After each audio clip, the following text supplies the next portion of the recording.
right? I think one of the terrible things about trying to be a unicorn is that almost everyone fails, right? The failure rates are 95+%.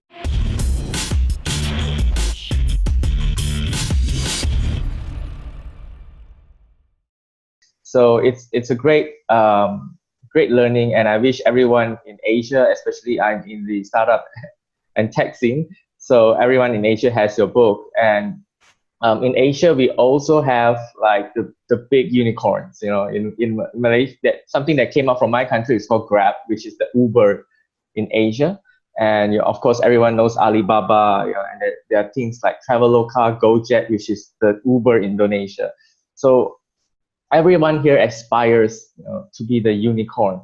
So I just want to get your thoughts on, you don't always have to be that unicorn, and that is very much covered in the book. Yeah.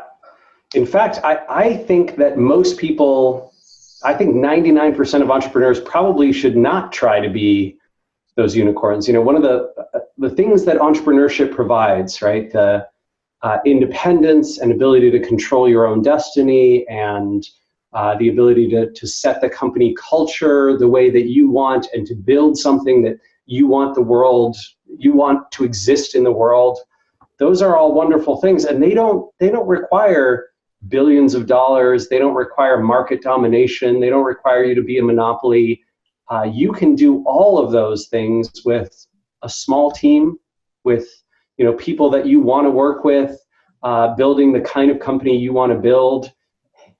Financially speaking, a company that is a unicorn, sometimes those companies make founders a lot more money, and sometimes they don't. There are plenty of founders who have been part of early journeys of startups and then found themselves pushed out along the way, and owning less and less stock, and diluted over and over again by new investors coming in and new classes of shares coming in.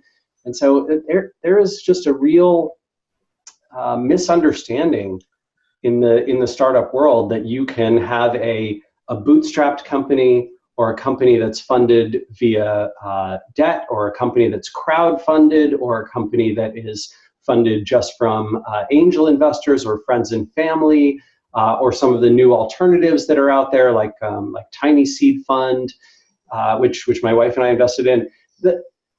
These formats of building a company can be, just as, if not more so, just as exciting, and they give you a much better survival rate, right? I think one of the terrible things about trying to be a unicorn is that almost everyone fails, right? The failure rates are 95+%. If you look at venture-backed companies, right? Mm-hmm. Venture-backed tech startups that have raised money from an institutional investor, 95% of them fail to deliver the minimum rate of return that is required by the investor.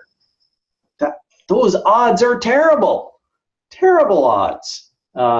You can dramatically increase your odds of being successful by having a different definition of success, and by not having to raise money from institutional capital.